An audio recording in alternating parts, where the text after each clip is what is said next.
Geoffrey Chaucer is known as the greatest English writer of the 14th century. Born in 1340, he was the son of a fairly prosperous wine merchant. He entered the royal service early in his life and eventually became a squire to King Edward III. For enjoyment, Chaucer wrote poetry, which he had begun amid hectic work of a highly placed civil servant. Chaucer began his most famous work, The Canterbury Tales, sometime after 1385. His original plan was to have a group of 30 pilgrims travel from London to the shrine of Thomas Becket. Becket was the Archbishop of Canterbury under Henry II. Becket vigorously protested Henry's judicial reforms, which insisted that everyone be subject to the royal courts instead of the less severe church courts. The consequences of this protest appeared to give the church the power to deprive the king of military forces. The king became resentful of his appointment to Becket and went into a fit of rage. Henry spoke for a desire the death of Becket. In 1170, four knights took the king's orders and killed Becket in his own cathedral. Within months, miracles were reported at Becket's tomb in Canterbury Cathedral. It became a pilgrimage site. On their way to Becket's shrine, Chaucer's pilgrims would tell 2 tales and another 2 on their return trip.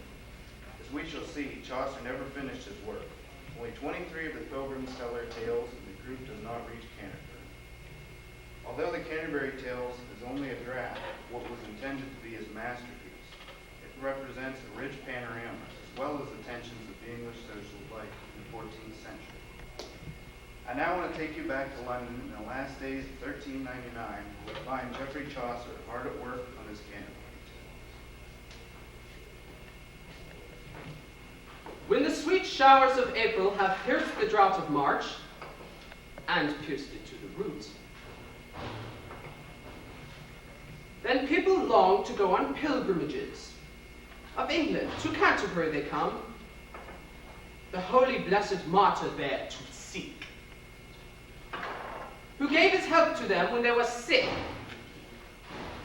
It happened at this season that one day, in Southwark, at the Tabard where I stayed, ready to set out on my pilgrimage to Canterbury, and to pay bout homage, there came at nightfall to the hostelry some 29 in a company. Folks of all kinds met in accidental companionship, for they were pilgrims all. It was to Canterbury they rode.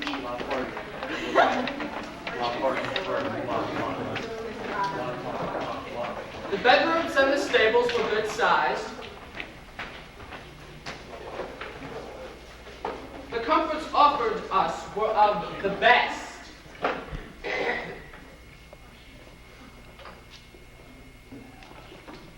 I talked with everyone and soon became one of their company, and promised them to rise at dawn next day to take the road for the journey I am telling you about. But before I go further with this tale, and while I can, it seems reasonable that I should let you have a full description of each of them. Their sort and condition, at any rate as they appeared to me, tell who they were, their status and profession, what they looked like, what kind of clothes they dressed in. And with a knight, I shall first begin. There was a knight, a reputable man. To you, I may not appear to be a knight, because I am not clad in my armor. But I am one, and a valiant one in fact. I have fought in many, many wars for my lord, and I am highly regarded for my courage and my valor. I've fought in Russia, Lithuania, and I was there, and Alexander was one. I'm also a great lover of chivalry. I honor that which is true, virtuous, and courteous, and I have awfully great respect for the ladies. So even though I do not appear to be a knight, I am one, and an ideal one at that. Yes. With him there was his son, a young squire, a lively knight apprentice, and a lover. If you've noticed my hair, it has been newly waved, and I am 20 years of age. I am wonderfully athletic and have great strength, and I sit well on horseback. In fact, I've taken part in cavalry raids in Flanders and in Picardy. I can sing, I can play the flute, I can joust, I can dance, I can write, I can draw. And my passionate love burns so deeply that at night I sleep no less than a nightingale. I am polite, I can serve, I am willing, and I am able, and I will always carve at my father's table.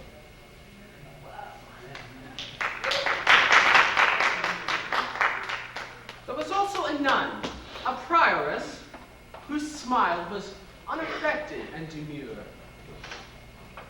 Ah, by Saint Lord. My name is Madame Valentine. I was supposed to come out here and say a few things about myself. Well, I shall, but I'm afraid they will not be very exciting. What to tell, what to tell? I sing the Divine Liturgy, and I sing it all the time.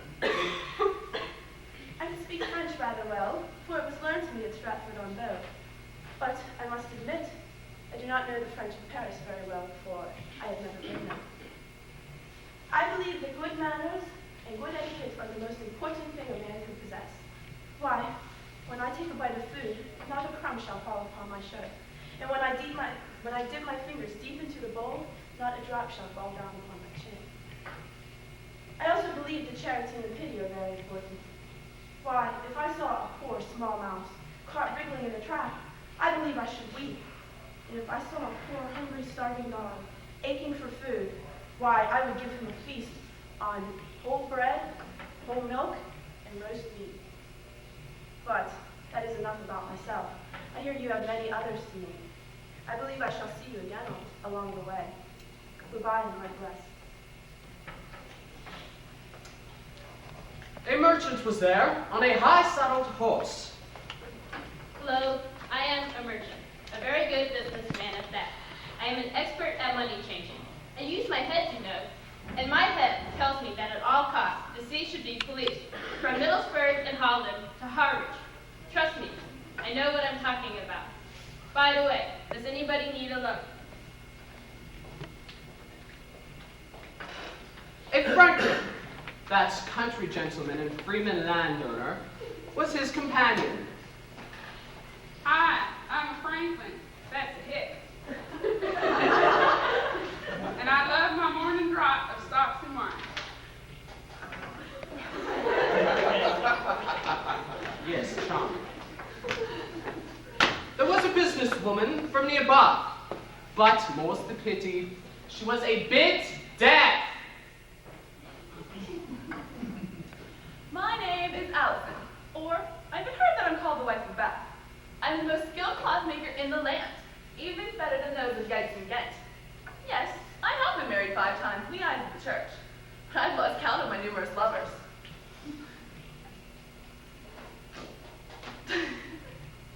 I'm an experienced rider, and I'm extremely well traveled. I know all the cures for love, because I play too often.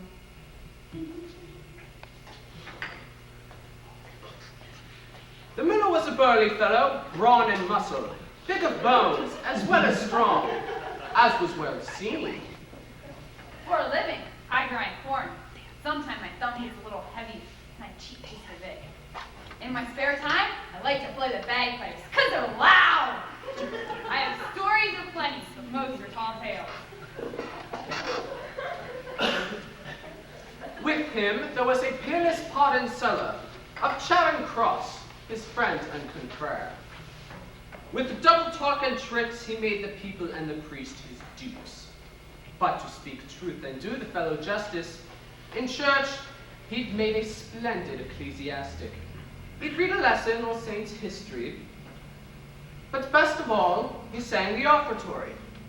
For, knowing well that when that hymn was sung, he'd have to preach and polish smooth his tongue, to raise, as only he knew how, the wind. The louder and the merrier he would sing.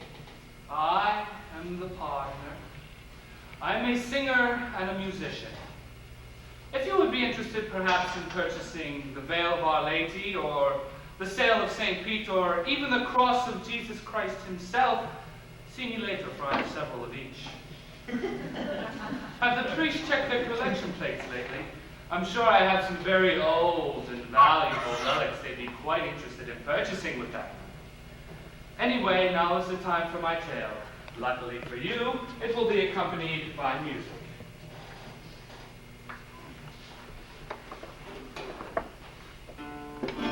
In Flanders once there dwelt a company of young folks steeped in foolish revelry, who haunted brothels feasting games of chance, and to the harp and lute they used to dance. And they would cast at dice both day and night, and also eat and drink beyond their might. And in the devil's temple in this evil, Mammon makes sacrifices to the devil. By their abominable superfluity, they swore so loud and so damnably. Hell! Oh, damn! It was a grisly thing to hear them swear. They rent our blessed Savior's body there. As if the Jews had not enough defiled, those limbs at each other's sins they smiled. And dancing girls would come graceful and slender. Shake it, baby!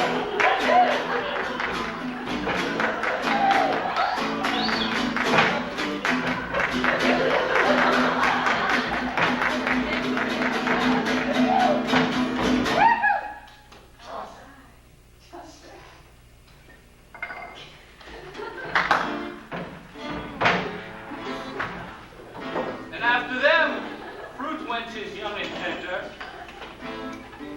singers with harps, bards, and confectioners, that are the very devil's officers, to kindle and fan the fire of lechery that is so near allied to gluttony.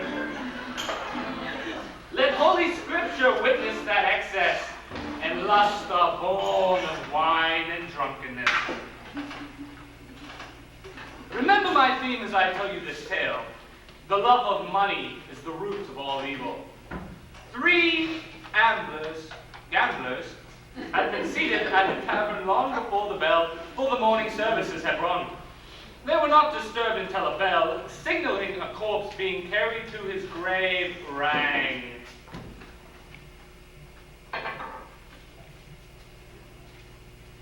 Good day. Well, there went that too. Okay, never mind.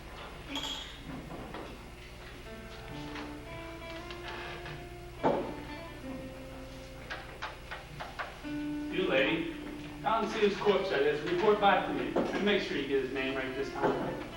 Sir, I do not need to go. The name was given to me an hour before you came. He was a companion of yours, and while laying drunk upon a bench, he was killed by a thief man named Death. This man named Death has killed many people in this country without saying a word. Sir, I would be wary of such an adversary.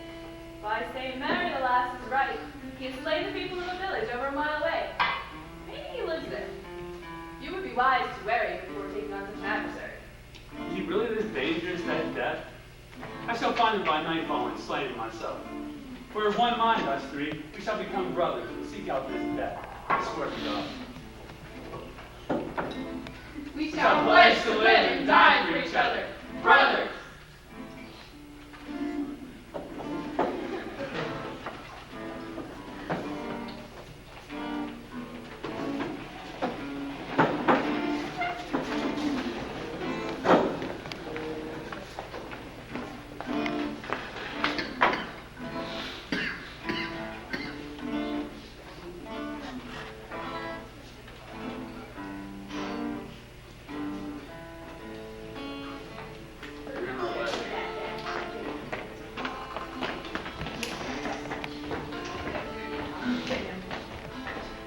God protect you, Lord. What? Why are you all wrapped up except your face? Why are you so old? Because no one will take my age. I have searched everywhere to find someone, and I have been unsuccessful. I must keep my age if God wills it, for not even death will take my age. I am a prisoner here on this earth. Be kind and courteous, and do no harm to no man. For if you do no harm, God will be with you wherever you go. I must be going now. No, you will not leave that easily. You spoke of death earlier. Take heed, you spy of death, or you shall pay. Tell us where he is, for you are a false thief sent to kill us. Well, if you must know, I left him in that grove, up that crooked path. and save you.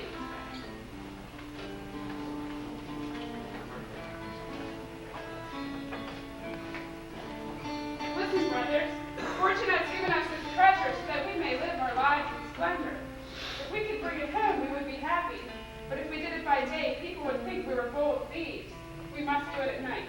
Here, let's draw lots to see which one of us will go to town and fetch us bread and wine. The other two will stay behind and guard the gold. When the other returns, we will carry the gold home.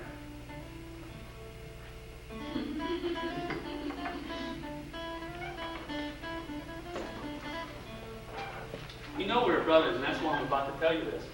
Here lies gold is to be divided among 3 people. Would it not be wise to divide among 2? What will we do? What will we say? If you can keep the secret, I shall tell you. I swear, I will not betray you.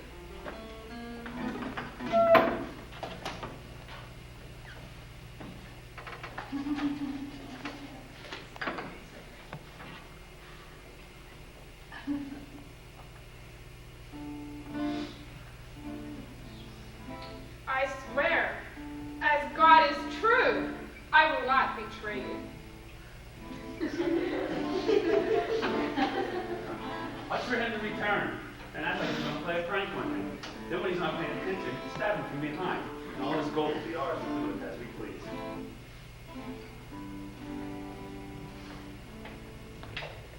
Oh, Lord. Only gold can be all mine. No one would be richer than I. I know what I'll do. I'll poison those fools. Yeah, then the gold will be all mine.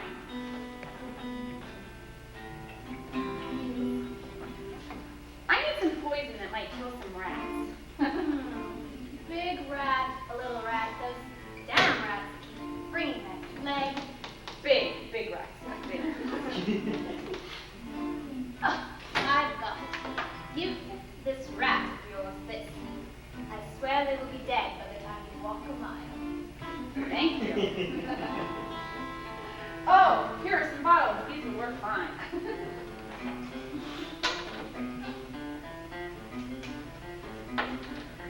Oh, bloody child-proof cat.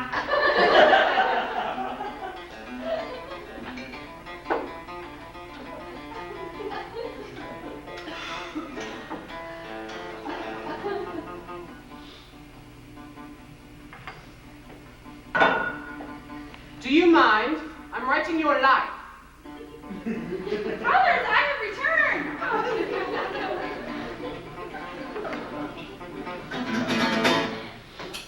Wayne. Oh, wine. Let us drink and be merry. Let us drink and be merry.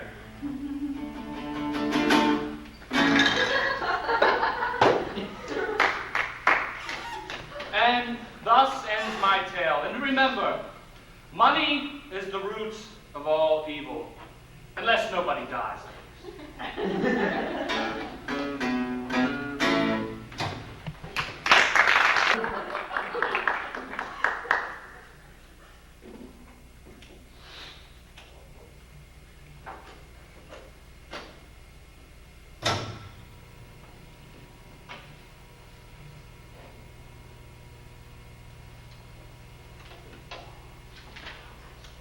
And at these words we rode off on our way, and he at once began, with cheerful face, his tale. The way he told it was like this.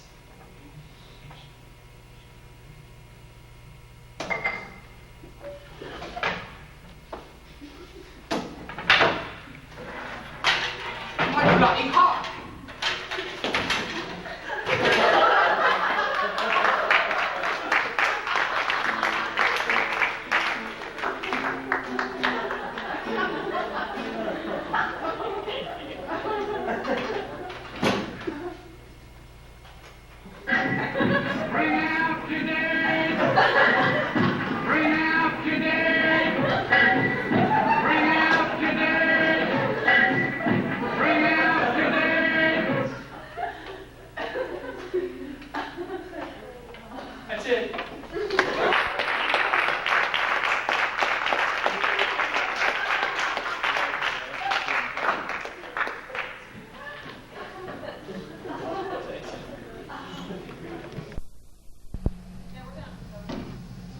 All right, that should be good, right? Who's next door? What? Who's next door? What? Or, here.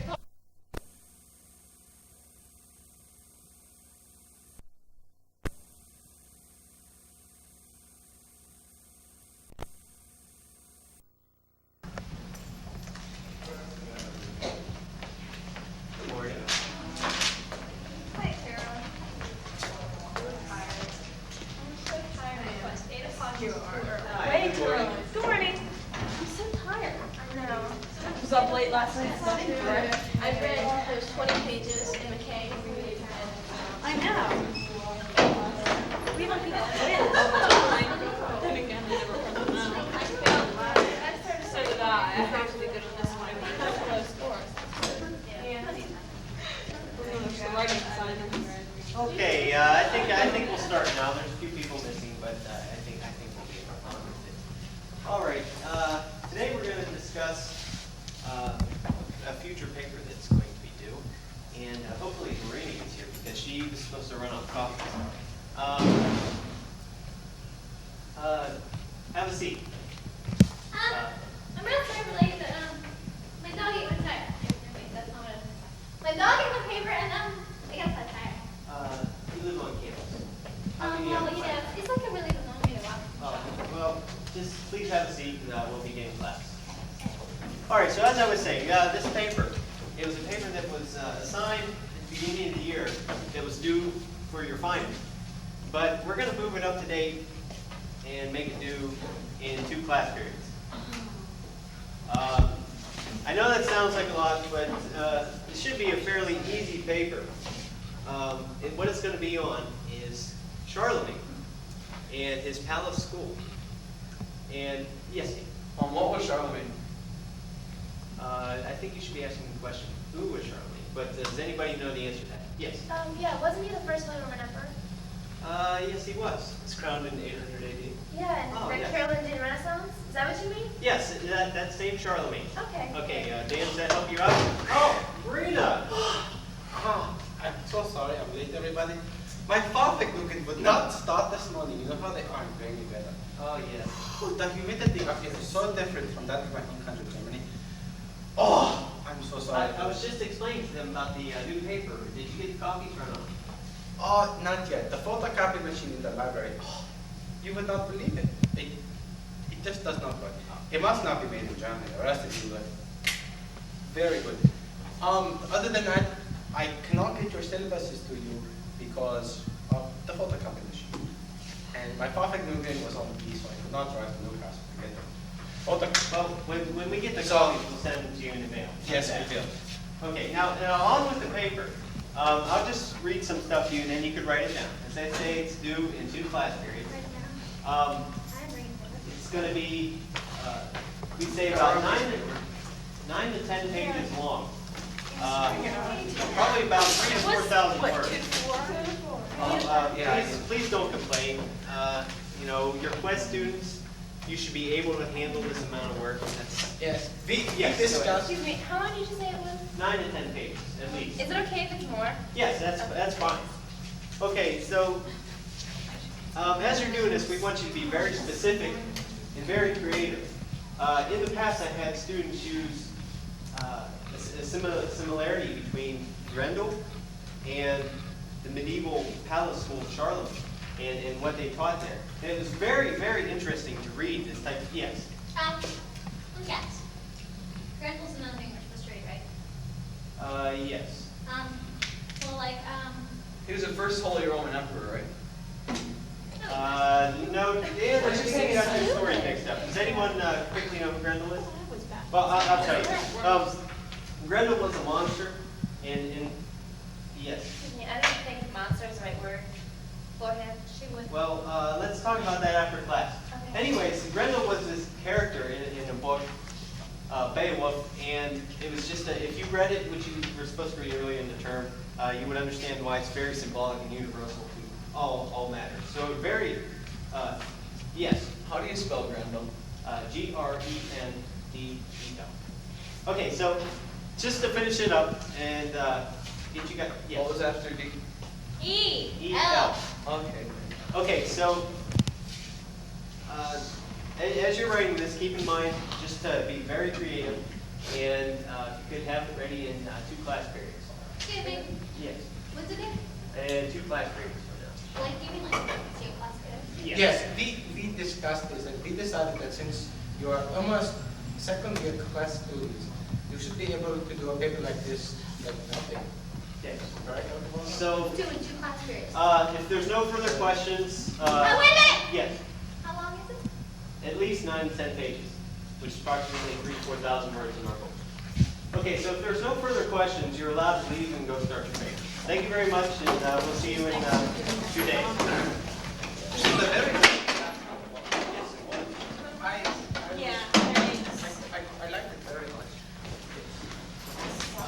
We should have a meeting later on today to discuss the next class. Any questions? Hello. Actually, I have my homework done. Oh, It's okay. Oh, no. It's 15. Mine's about 17 pages. Wow, that's excellent. Very. We appreciate having students like you in our class a lot. They really enhance the overall ambiance of the room, and they help us out a lot too.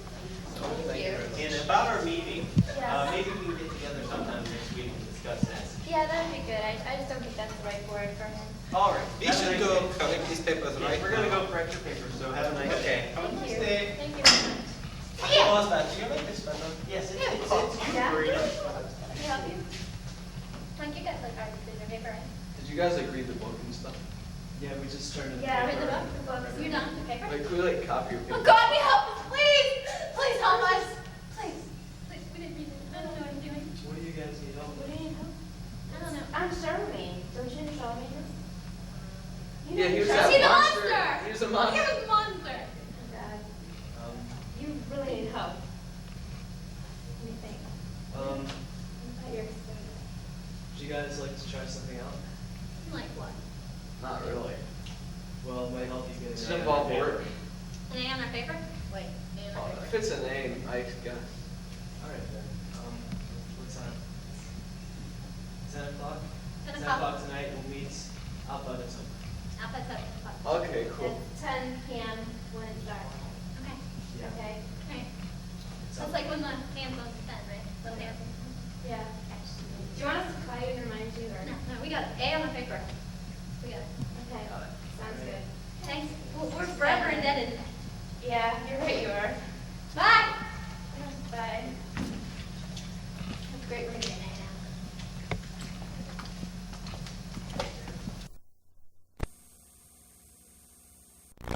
Adventure?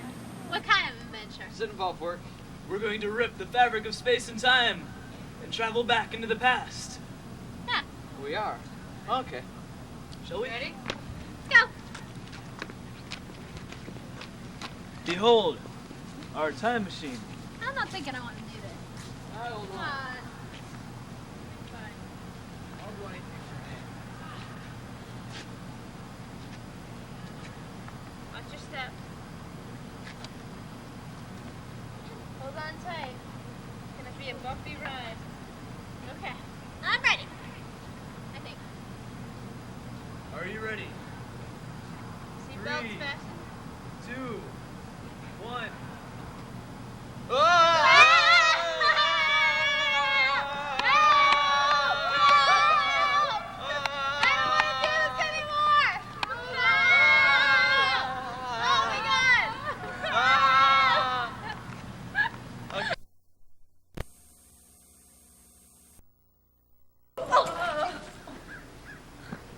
It worked. Where are we? I have no idea. Oh my. Oh, that could be bad. I think we crashed somebody's funeral, guys. In medieval schools, they all had to dress alike. This is a school? I think we're here.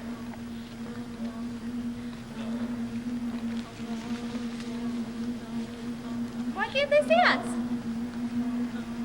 They can't hear you and they can't see you. That's part of the time machine. Hey, that's cool.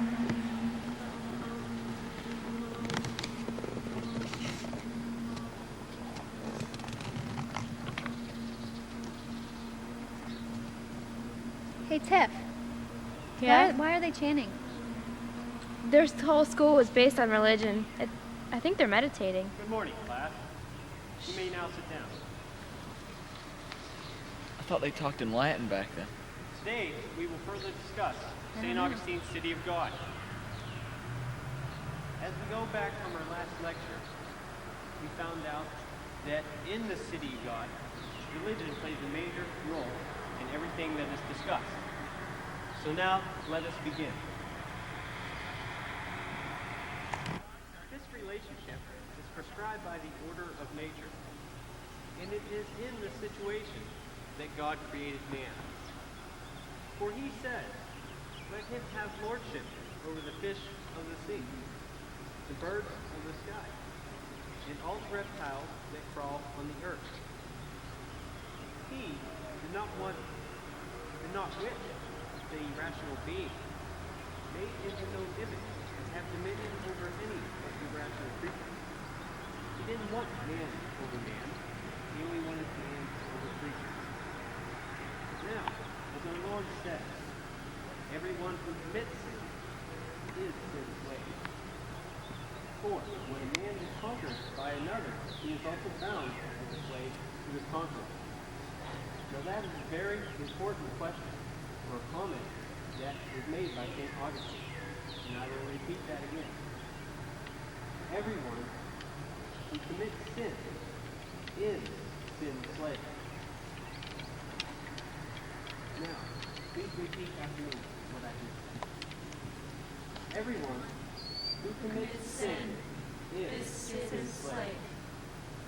Now we will further go on with our lecture. Where are the boys and girls? The girls are now boys. The girls didn't go to school. They were trained by the nuns. What is this stuff they're writing on? That's slate. That's what they use. Did they have paper? No. So what did they do like after school? The men trained to be knights. They learned to hunt, fight, and they rode on horseback. Let me guess, the girls were at home cooking, huh? Yeah.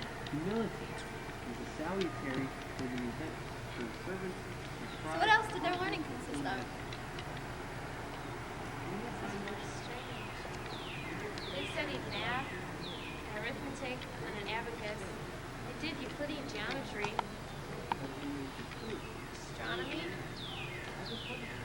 Didn't they have something like a quadrivium? Yeah. Hey, I learned something already. We're all so serious. Sure don't see that in Quest.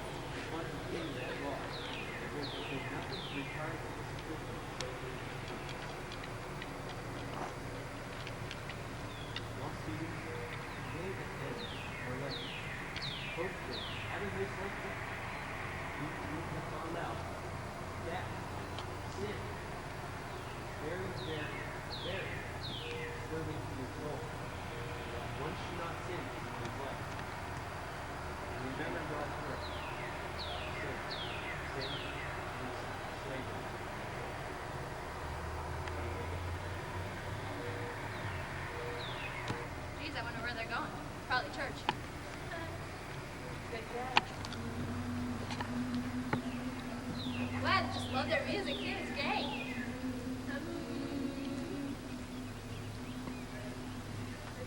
Bye. Did you learn a lot?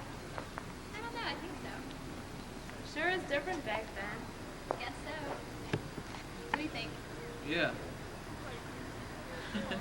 Sure was different.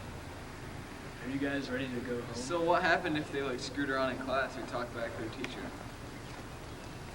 They probably I bet he be in used very that good staff shape on when him. they get home. I bet he used that staff on him.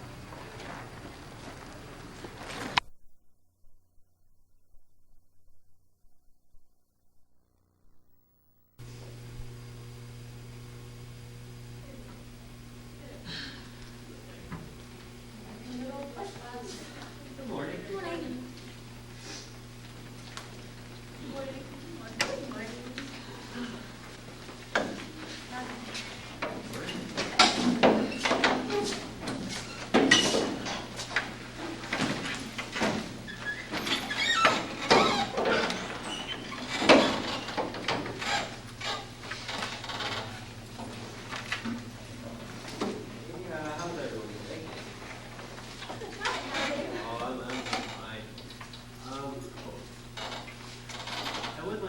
the other students that are missing, but I guess we'll get started.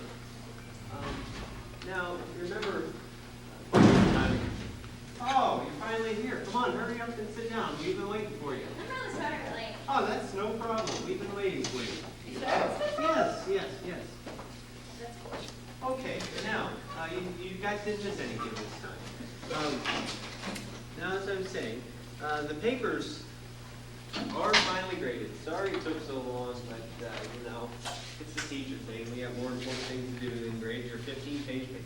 But anyway, what I would like to do before I give them back is just to recap on the whole idea of the papers.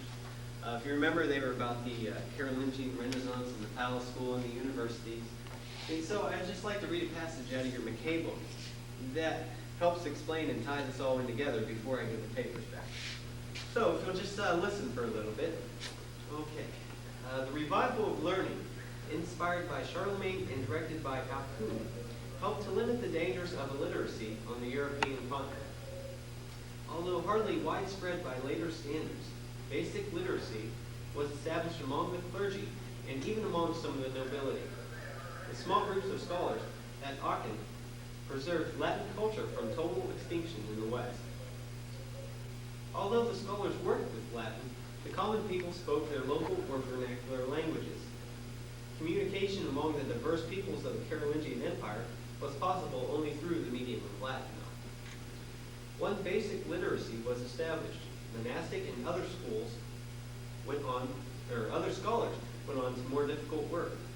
By the middle years of the 9th century, there was a great outpouring of more sophisticated books. Ecclesiastical writers, imbued with the legal ideas of ancient Rome and the theoretical ideas of St. Augustine, instructed the semi-barbaric rulers of the West. And it is no accident that the medical study in the West began in Italy in the late 9th century after the Carolingian Renaissance. Alcuin completed the work of the countryman Boniface, the Christianization of Northern Europe.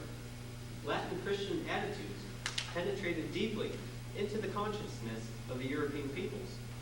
By the 10th century, the patterns of thought and lifestyles of educated Western Europeans were those of Roman Latin Christianity. Even the violence and destruction of the great invasions of the late 9th and 10th centuries could not destroy the strong foundations laid by Alcuin and his colleagues in the Carolingian Renaissance. So by that, we kind of understand that the Carolingian Renaissance laid the foundations for all these educational revivals for the rest of time. Now, I'm going to give back your papers. One thing I'd like, yes? Doesn't that kind of mirror what we were talking about the other day, how, every history repeats itself and everything goes in cycles? Yes, it does. And that's one important factor. Thank you for adding that. Okay, now as I get back your papers, I would just like to say that there was 2 papers in the class that were beyond anything I've ever read in my life before. You'll find out who those papers are because I'm going to have them read a passage. But they were written as if they were there at the time, in the university with the students, knowing whatever they did, knowing what they studied, and it was amazing. And also, as added bonus to the paper to make it more entertaining, they added in Beowulf and Grendel and the correlation between Beowulf and Grendel and these universities. That took my breath away when I read it. So, as I give these papers back to you, sorry it took so long, it kind of misplaced them.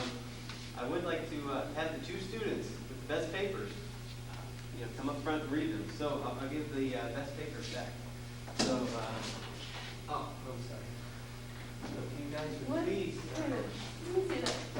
read the papers in front of the class, and please let them in on what I was just talking about.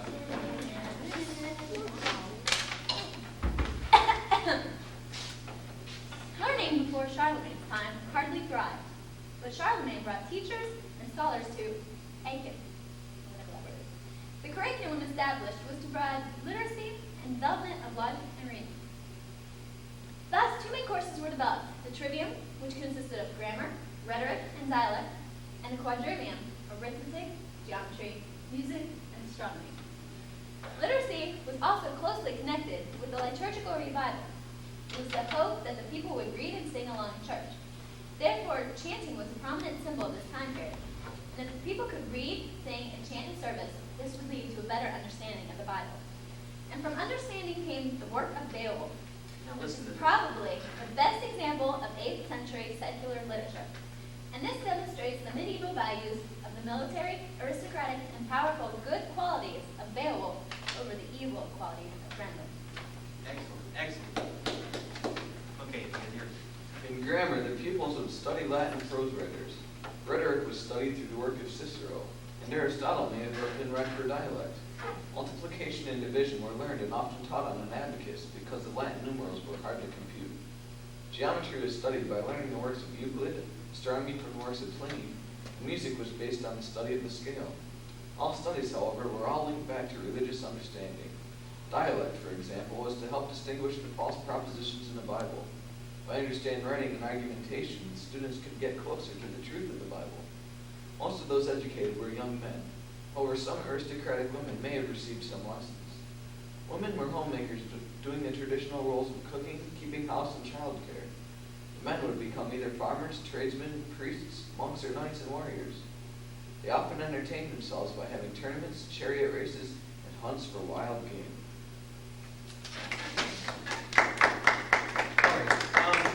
Please sit down. Okay, by doing these papers, I hope you all learned something. I see that the two students who normally don't attempt anything in this class did do something that was worth their while, and they learned many things about the university, schools, and palace schools. So, the rest of your papers I'll return to you in your mailboxes, and there's no further questions. You're free to go.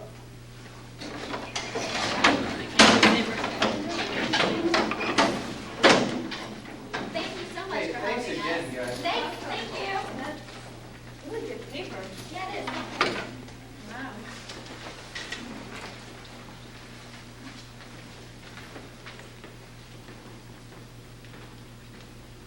So, coming up.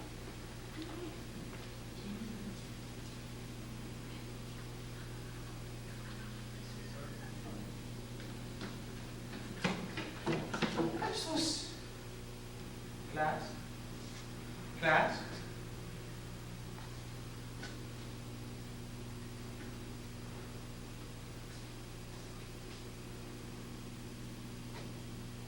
So ends our story of two students from Quest who, by their efforts in class, got a better understanding of the human life. During their journey, they ended up finding a better understanding of the Carolingian Renaissance, the importance of the university schools and the students in them, and also the very important qualities of the novel Beowulf. Welcome to Westminster. Today we are here to explore the many sins that are committed by college students. You know, we consider the 7 most deadly ones, and today we're going to explore them and give you an in-depth little tour around our campus and people committing these sins. Here is our tour.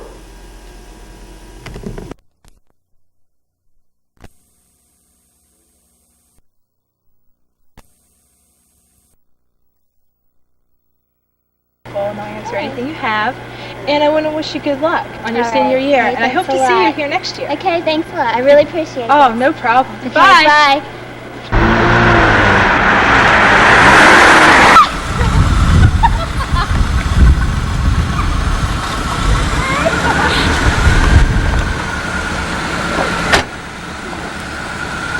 My insurance is going to go sky high now! Hello, Dawn. Welcome to hell. I'll be taking you around this unmentionable place and showing you 7 of the deadliest sins. Our first sin today is the sin of envy. In this you will see 2 boyfriends and girlfriends fighting, and they're discussing being envious of each other. That is the first sin, envy.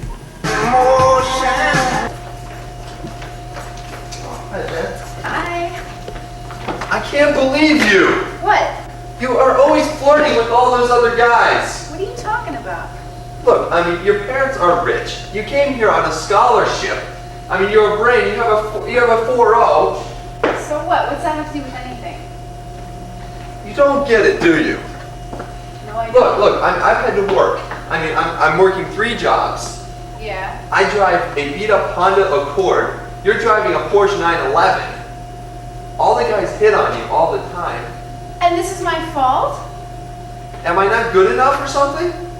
Well, gee, it would be nice if I got to see you sometimes. No, you're always working and stuff. I'm sorry, I gotta put myself through college. You're just jealous of me. That's what it is. You're jealous of all the stuff I have and you don't. Yeah. And then, go to hell! You two, go to hell! Get out of here, I don't want to see you anymore. Despicable. Now we're approaching the place where they are being punished for the sin of envy. Most of the people here were envious of either someone else's grades or money. You mean they're being ripped eternally by the professor? Yeah, it's true. But it's sad. I'm going to punish you! The second sin that we explore on our tour here at Westminster is the sin of being gluttonous. Gluttonous is the sin of being overindulging yourself in one thing or another.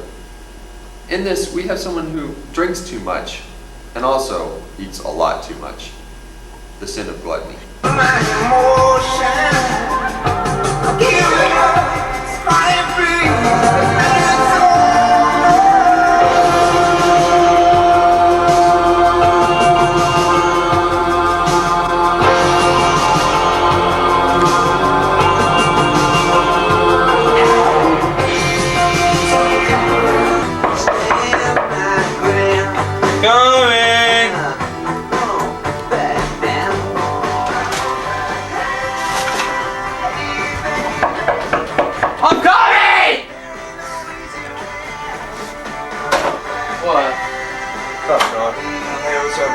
I just want to let you know we got a small meeting.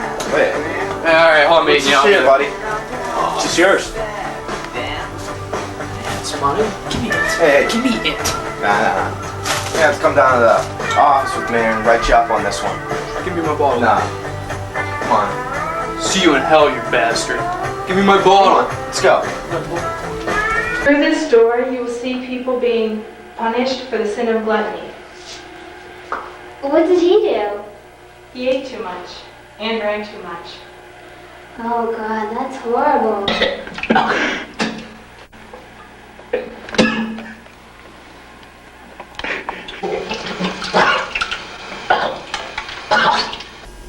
This sin is the sin of greed.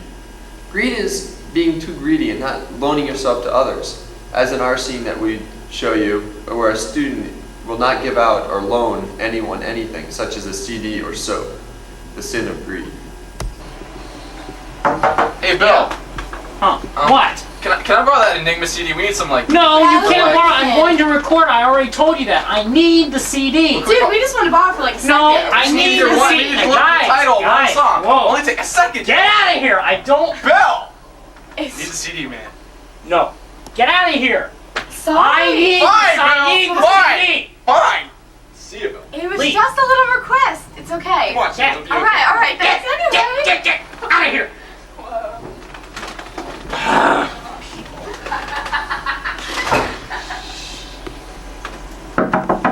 Yes? Hey, Bill. What? I'm on my way to the shower. I ran out of soap. Tough crap. Get out of here. I'm not going to give you any soap. They already came here asking for a CD. I don't want to give everything away. What do you want me to stink? Yes. I got a big date tonight. Gee, Chucky darn. Come on, buddy. Cut me some Get slack. out of here. Yeah, I think you're responsible enough to have your own brick of soap. All right? Oh, okay. Next we will see the people being, through this door, we will see the people being punished for the sin of greed. They always wanted more than they had, wanting too much. And they will be eternally hungry. And the only food that they can eat is the food from song. Oh, that's tragic. Because of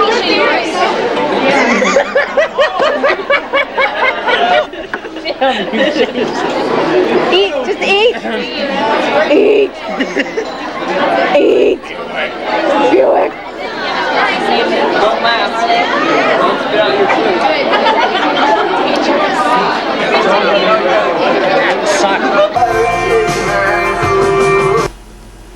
The sin of anger. Anger is fighting between two people, such as roommates. In this scene, you will see two of our most fond roommates getting into a fight again, as they're fighting over sports events or something like that, or coming in the room being too noisy. The sin of anger.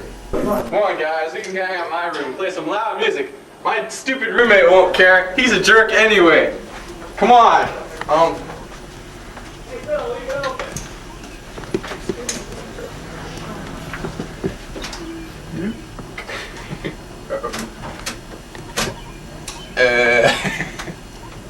Cheap stereo, man. Yeah, bite me.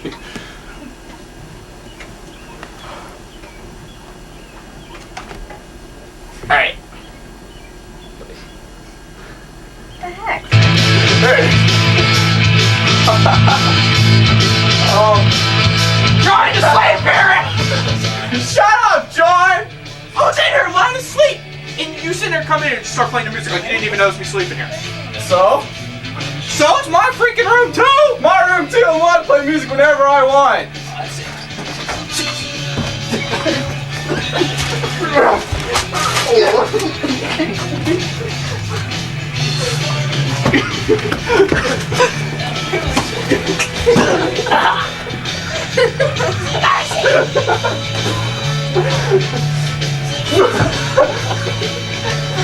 This man who is about to be brought through here has committed the sin of anger. What did he do? He fought constantly with his roommate. Here they come. Punished for the sin of anger, for irrational fighting constantly with your roommate. Don't be your new roommate. I hurt my knee, but I couldn't go. I won the all-state running back title. On this one is just, this is one of my other favorites. It's being lazy. It's called sloth. The sin of sloth. You'll see as we go.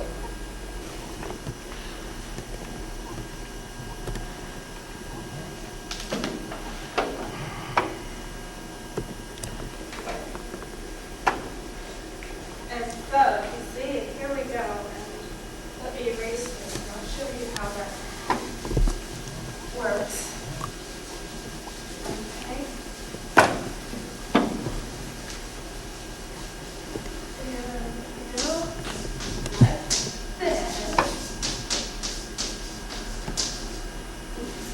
You'll be able to see how this works.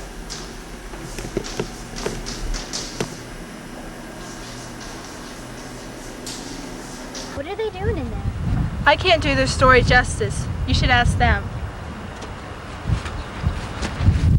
Excuse me, sir. What did you do to get here? Slept in quest. No, doomed to an eternity of this. The next scene in which sin that we are going to discuss today is lustful. Lustful is one of my favorites. It's the sin of hooking up or getting acquainted intimately with someone of the opposite sex. In this scene, you will see two couples hooking up and going to the room and doing you know what. You can use your imagination. The sin of lustful. Men here at all. I mean, we're such losers. We're so lonely to dance with. I'm just have to dance by myself. I'm just gonna go cry.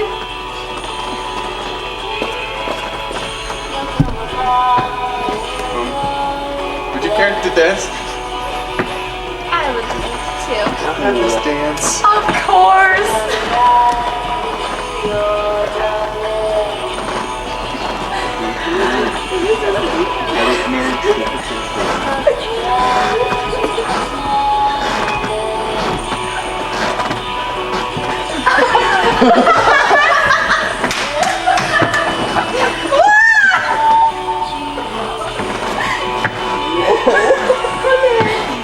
I'm glad my mom is in here. Okay.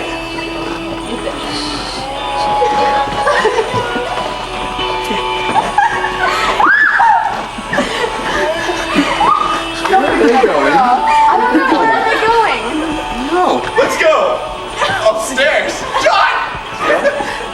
Come on, honey. Hey, baby, let's go. Where are we going? Upstairs. Oh, your room?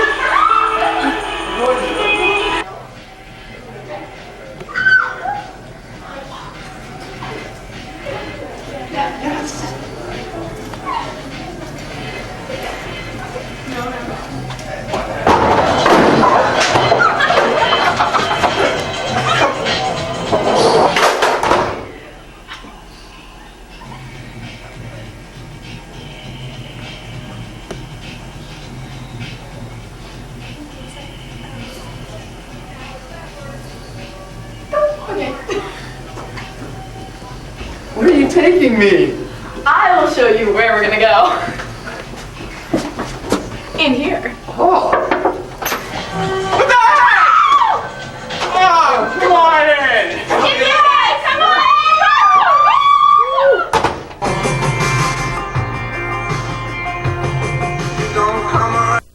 They committed the sin of lust. They hooked up one too many times at frat parties. Now look what happened to them.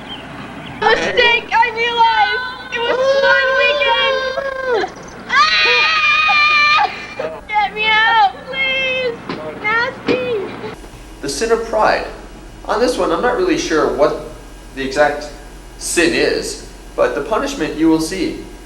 So come and follow me and watch the sin of pride. Where are these people running? They committed the sin of pride. They looked down upon the people that did manual labor. You mean they have to run from that lawnmower guy forever? Yes, they do.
Mark's performance in a 1988 proficiency test.